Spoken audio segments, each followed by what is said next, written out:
rolling. Go on. My name is Esen and I'm from Singapore. When I joined this gym, I know personally for me, I didn't join this gym to be a better athlete. I didn't join this gym for the fitness aspect. I was completely broken and lost. I just needed an avenue to sort of rebuild myself, and everything aligned here, So I call that period of my life Esen BC. So Esen before CrossFit Alliance, And then now, honey, now I'm Esen AD. Alliance Dark Horse, Esen AD.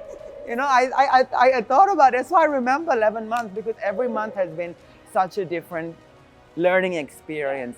It was just learning. It wasn't learning how to power clean, push press, or do burpees better. I was learning to become an adult. I think it's like, for me, I would honestly say it was like a coming of age story. I know I'm 41 years old, but some people bloom much later in life. And this was the place where I actually opened my eyes and grew up, So there are a few things, like when you told me I want Hero of the Month or, whatever, I was overwhelmed. Like, I'm shocked because, I get overwhelmed easily. So I spent 8 months of this gym just looking down on the floor because I was so scared. I was completely like, I didn't want to look at anybody or talk to anybody. And it kind of overwhelms me. So the people around here, everybody around here, never made me feel like that. They always encouraged me, and they were talking to me, and the coaches.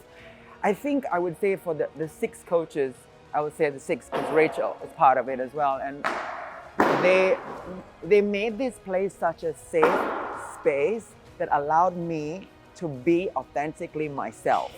You get my point? So I knew who I was, but I was not sure whether I was okay to be in this space. But very quickly I found out that all 6 of these individuals allowed me to be myself. And with everybody else here, everybody else is, I think, honestly, it's such a big word, hero. I think everybody's a hero. Yeah. I honestly think everyone is a hero, especially in this gym, because number one, most people here are fitter than the average person outside. Let's be realistic. This is not like, this is a place where everybody is super fit, And number two, I think everybody is on their own unique journey.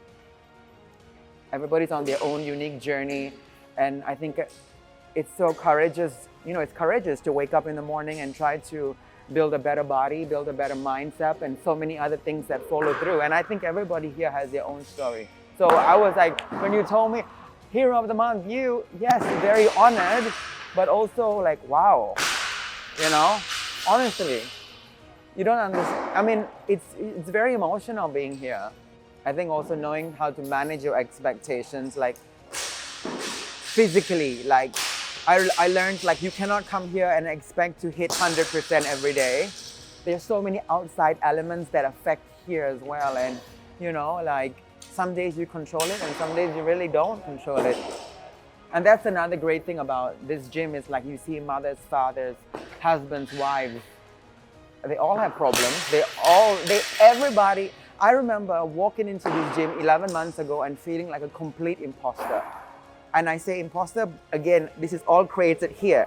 This is all here. Nobody made me feel anything other than welcoming. It was just, I thought I was the only one with issues. I was the only one with confidence issues, but no. Timing is everything, Timing is everything as well. So this place is very special. This moment, like, when you tell, oh, you're Hero of the Month, and the 6 of us think, like, your attributes cater to what the goals of this gym is. And I was like, really? I was shocked. Remember when you text me, I was like, what did I do wrong? Yeah. For me, it's just to be your authentic self in all aspects of life, where it be like, not inside the gym. Yeah, inside the gym is just only 1 hour, or maybe 1.5 hours. But I'm talking about be your own hero outside the gym. Like, I would say, like, everyone thinks you're a good person, but, like, are you really a good person? Are you kind to yourself? Are you a hero to yourself? You know what I mean? Like, I mean, I know it's so general to say these things. I wish I can like talk more about it, because be your own hero is such a weight, you know? Like a lot of these people here are heroes to their sons, daughters, granddaughters. That's hero. Someone is looking up to you. You're doing that for that little boy or little girl that say, oh, mommy and daddy, you know, like that is being a hero. I am being a hero to myself, but that's my journey. So I think just being authentic. Special thanks to this man behind the camera. I never understood your importance at this gym. Remember when last year I was like, who are you? I didn't know who he was, and he's like, I am this guy who does this.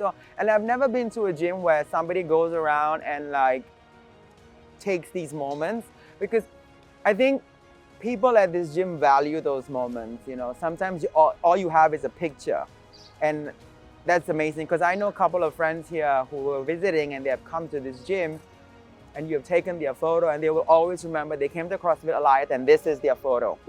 That is also a very meaningful thing, and I never understood the importance of having a cameraman roam around. So thank you to you, man. You know, like this is all it's all jigsaw puzzles, the appreciation. You know, people feel valued. We all live on social media a lot, and I live on social media a lot. And you know, sometimes the content we see on social media, on media, TV, movies, are really false. And right now, I think there's also a lot of people who are talking openly about their failures. That maybe the receiver on the social media platform says, oh, okay, this person I look up to is having a tough time. So it's not that bad. Because a lot of people idolize a lot of people on social media. I know I do. And you always think the person you idolize has this pristine, glossy life, but it's really not. Catherine David's daughter. Yeah. She's like, the first time I ever saw a CrossFit documentary was her. And she won it, and I was like, oh my goodness me. Like, who is this blonde girl? Yeah. You know? But then you soon find out there's also a human aspect to this person. And then you move on. And that was like the first thing I was like, wow, she's perfect. She's this, she's that, you know? And then you realize there's a lot of cracks in everyone's lives as well that sometimes you don't share. And now they slowly started sharing, because for a long time, a lot of CrossFit athletes were always healthy, and they were 100%. And I always thought that was how CrossFit was meant to be, always 100%. There's never a dull moment. But then soon you see like, okay, someone is injured and they start this one out and this, I don't know. That's how I see it. You know, Minal said something really nice. I was just doing my own thing. And then he came up to me and he said, you know, Esen, you're really embodying the ethos of this gym. And I was like, ethos of what? Big words were coming out of Minal's mouth. I was like, who, where, what did I don't know what's going on, you know, my nervousness. Because when Minal comes around, you stand up straight and you're like, okay, what's going on? What have I done? Whatever, like, you know, he's like the godfather. He's always so stern, you know? Then he was like, oh, you're onboarding the ethos of this gym. And I was like, what is the ethos of this gym? That big thing that says respect? He said, no, dark horse. You know, people look at you and people don't really expect much, but here you are doing what you do. And I was like, oh, wow, I'm a dark horse. Yeah. I have one last question. You know how Heidi Klum does her Halloween outfits? So what I'm thinking is, why don't we go through her Halloween costumes? And I'm thinking that I want you to rate them from 1 to 10. Okay, 2001, she was Lady Gaga on a horse. Lady Godiva, 100%. Godiva? Yes. Okay, so I was like, right. 100%. The horse definitely is a statement. So 10 out of 10. 10 out of 10. Golden Girl? 2003? No, definitely not. Horrible. Tacky, too shiny, costume. So out of 10? 0. Okay. 2004, she was a witch. Okay, a few things. The ex-husband should move. Okay, so we don't count him. No, we don't count. He's not part of the costume. Definitely not. So this whole thing is a colossal mess. I think there's a lot going on. Seal is there as well. And she's a witch. So I'm going to say 5 out of 10. 5 out of 10. 5 out of 10. If Seal wasn't there? It'll be 8 out of 10. Okay, cool. 2007, she was a cat. Beautiful. I love cats. I like cats. Of course, it's going to be a 10 out of 10. 2012, she was Cleopatra. Wow, I love this. I love these strong females. So I'm definitely going to give it a 10 out of 10. Okay. In 2016, she was herself. Oh, of course. This is narcissism to the next level. Why not? Yes, 10 out of 10. On brand, Heidi Klum. In 2019, she was a flesh-eating alien. 0. No, I don't like this. In 2022, she was a worm. Yeah. I didn't know this until you told me. And coming out of the whole COVID, this was great effort. Remember, 2022, we were all just coming out of the whole COVID situation. There was a little bit more parties, and so. Okay, and then this year, she was E.T. It was a bit much. It was scary. I can't believe somebody would spend so much money to look like an alien. So. 10 out of 10. 10 out of 10. Yeah, but even though she spent so much money, she is the queen of Halloween, though. Okay. She is the queen of Halloween. Cool. Yeah.